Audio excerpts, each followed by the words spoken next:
accomplishment starts with the decision to try. Setiap pencapaian bermula dari keinginan untuk mencoba. Namaku Isyakrila Paramodea, biasa dipanggil Rila. Aku lahir pada 24 Mei 2004 di kota Bojonegoro. 17 tahun berlalu, aku mendapat banyak pengalaman, termasuk saat aku duduk di bangku SMA Negeri 1 Bojonegoro yang dikenal juga dengan Ganesha.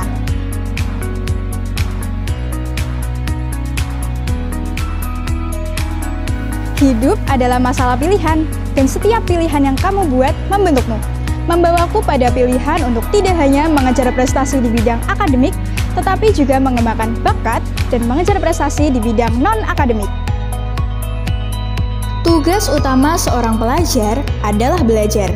Namun, tidak cukup hanya belajar, kita juga harus mencari pengalaman sebanyak-banyaknya. Karena itu, aku selalu tertantang untuk mengikuti berbagai perlombaan. 2021 ini, aku berhasil mendapat juara 3 tingkat nasional pada Silver Grade Games, yaitu Olimpiade Matematika, Fisika, Kimia, Biologi, Metalurgi, dan membuat poster yang diselenggarakan oleh Institut Teknologi 10 November, Surabaya. Sejak kecil, aku sangat menggemari bidang sastra. Kegemaranku adalah menulis cerita dan juga puisi. Mulai dari menulisnya di lembar kosong bukuku, hingga akhirnya dapat menerbitkan buku sendiri yang berjudul Untuk Ibu Pertiwi adalah perjalanan yang sangat luar biasa. Selain itu, aku juga aktif mengikuti berbagai lomba puisi dan beberapa puisiku terpilih untuk dibukukan dalam buku antologi puisi. Di antaranya Sayap Ilmu, antologi puisi masa depan, antologi puisi antaraksa, dan banyak lainnya. Selain menggemari bidang sastra, aku juga suka dengan bidang seni, khususnya digital drawing. Melalui menggambar, aku bisa menuangkan perasaanku tanpa harus mengatakannya. Melalui hobiku ini, aku berhasil mendapat juara 3 dalam karakter design description competition yang diadakan oleh Universitas Trunojoyo, Madura. Tidak hanya sampai di situ, tahun berikutnya aku mendapatkan juara 3 lomba poster infografis yang diadakan oleh PPM School of Management, yang mana lomba ini diikuti oleh siswa SMA dan mahasiswa dari seluruh Indonesia. Selain gemar menggambar, aku juga suka membaca. Membaca membuatku mengetahui banyak hal baru, termasuk tentang keberagaman di Indonesia. Toleransi adalah sikap yang sangat dibutuhkan untuk hidup di tengah keberagaman ini. Karena ketertarikanku untuk belajar lebih jauh tentang toleransi, pada 2020 lalu, aku berhasil menjadi siswa terpilih untuk Youth Challenge.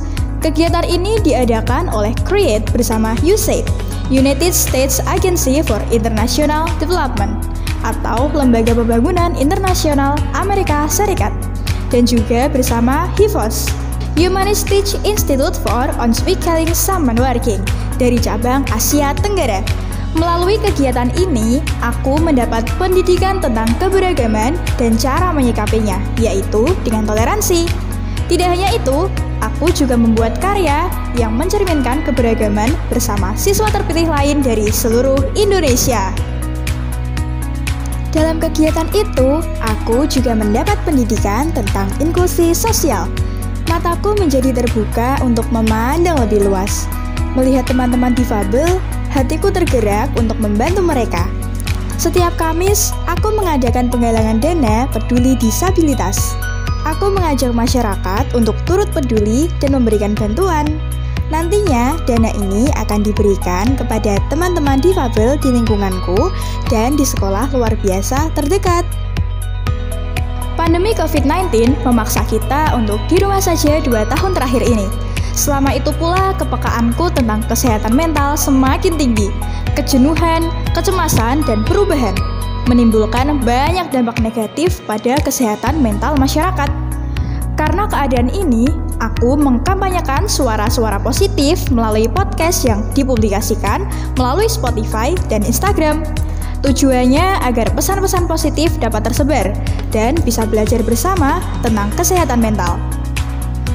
Siapa sangka podcast yang telah diputar lebih dari 10.000 kali ini mengantarkanku mendapatkan juara 3 nasional lomba konten kreatif yang diadakan oleh Lentera Anak Indonesia. Aku menjadi satu-satunya siswa SMA yang masuk 3 besar bersama teman-teman mahasiswa dan guru. SMA Negeri 1 Bojonegoro atau Ganesha selain terkenal akan kemajuan dan prestasi akademiknya, juga terkenal akan prestasi siswanya di bidang non-akademik. Semasa memfasilitasi siswanya dengan berbagai organisasi intrasekolah dan juga ekstrakurikuler. Mulai dari ekstrakurikuler KSN untuk menyiapkan siswanya mengikuti kompetisi sains nasional hingga ekstrakurikuler robotik dan e-sport, membuktikan bahwa SMA Negeri 1 Bojonegoro selalu mendukung siswanya untuk berkembang dari semua bidang. Tidak heran SMA Negeri 1 Bojonegoro melahirkan alumni-alumni yang sangat membanggakan. Di antaranya adalah Jaksa Agung HM Prasetyo yang menjabat pada 20 November 2014 dan Bapak Ismail Fahmi yang menjadi pencipta drone emprit. Jawa Timur dengan 29 kabupaten dan 9 kota madya menjadi provinsi terluas dibanding 6 provinsi lainnya di Pulau Jawa. Dengan bentangan wilayah seluas 47.922 km persegi, Jawa Timur menyimpan berbagai keajaiban bak surga dunia. Salah satu keajaiban tersebut tersimpan di Kabupaten Bojonegoro, tempat kelahiran dan tempatku dibesarkan. Adalah kota dengan budaya yang kental, keindahan alam yang menakjubkan, dan sumber daya alam yang melimpah. Kota kecil di bagian barat Jawa Timur ini memiliki banyak keajaiban. Di antaranya adalah api abadi Kayangan Api. Sumber api abadi yang tak kunjung padam ini terletak di kawasan hutan lindung Desa Sendangharjo, Kecamatan Ngasem, Kabupaten Bojonegoro. Kayangan api merupakan fenomena geologi alam yang menciptakan api yang tidak pernah padam walaupun turun hujan sekalipun. Legendanya, Kayangan Api adalah tempat bersemayamnya Empu Supa dari Kerajaan Majapahit. Bahkan, sumber api alami ini termasuk yang terbesar di Asia Tenggara. Selain Kayangan Api, Bojonegoro juga mempunyai sumber daya alam minyak.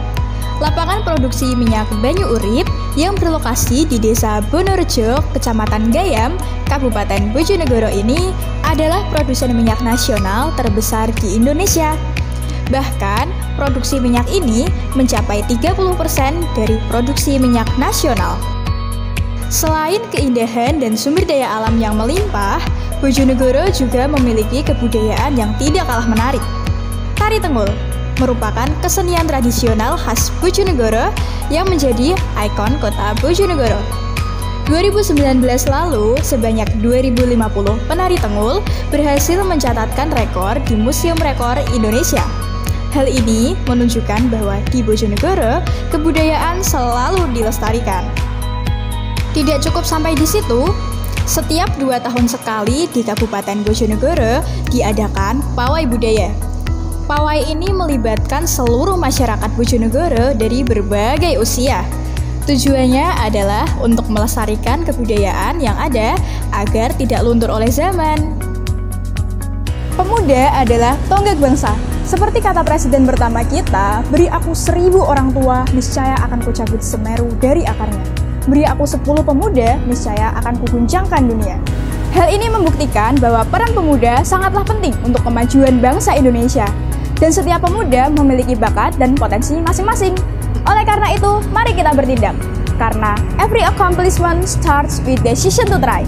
Setiap pencapaian bermula dari keputusan untuk mencoba. Karena hidup adalah masalah pilihan, dan pilihan yang kita buat membentuk kita. Mari kita memilih untuk selalu bersikap positif, tidak lelah mencoba, berjiwa kuat, dan bersikap sederhana. Saya Isyakrila Paramudia, siap menjadi bagian dari Duta Pelajar Jawa Pos SMA Award 2021. Sampai jumpa dan salam pelajar!